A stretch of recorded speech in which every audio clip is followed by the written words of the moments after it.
भैया हम नंदलाल नंदा यादव, हमार छोट भाई हरीश रंगीला भोजपुरी समाज के एगो बात कहा तानी कि जेही उठाता स्टार भाई लगन के जवन बोले के बा बोल देत बा। आप लोगों के बीच में गाना के माध्यम से एक बात बोलना चाहता, ले ही सुनी। खेसारी भैया बड़े स्टार, उनका पीछे सब बने होशियार। खेसारी भैया बड़े स्टार, उनका पीछे सब बने होशियार। बने होशियार सब बने होशियार, पीठ पीछे सबे देखावे हथियार। बने होशियार सब बने होशियार, पीठ पीछे सबे देखावे हथियार। खेसारी भैया बड़े स्टार, उनका पीछे सब बने होशियार। खेसारी भैया बड़े स्टार, उनका पीछे सब बने होशियार। बने होशियार सब बने होशियार, पीठ पीछे सबे देखावे हथियार। बने होशियार सब बने होशियार, पीठ पीछे सबे देखावे हथियार। अरे कलाकारों में नहीं चलेगा राजनीति बाजा, कलाकारों में नहीं चलेगा राजनीति बाजा।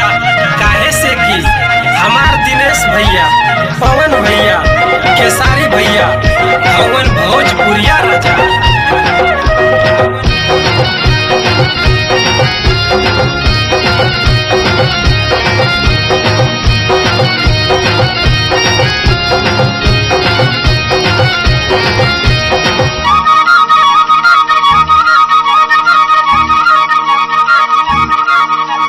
भोजपुरी के जान मान शान हुए, दिलवा के सबके अरमान हुए।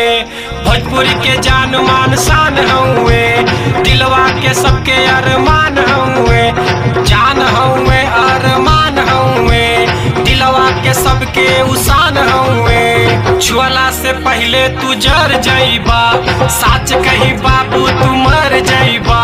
खेसारी भैया बड़े स्टार, उनका पीछे सब बने होशियार। खेसारी भैया बड़े स्टार, उनका पीछे सब बने होशियार।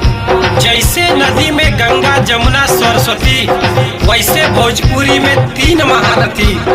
भोजपुरी का जे हवे लाल, दिनेश, पवन और खेसारी लाल।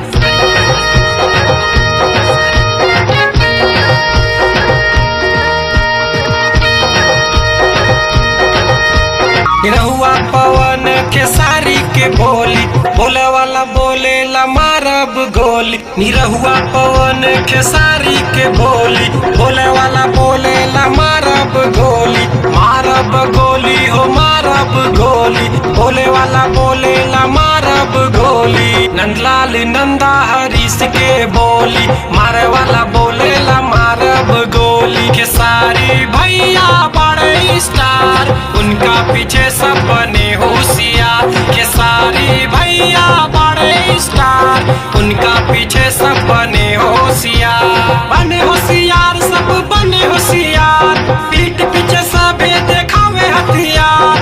बने होशियार सब बने होशियार, पीठ पीछे सबे देखावे हथियार। खेसारी भैया बड़े स्टार, उनका पीछे सब बने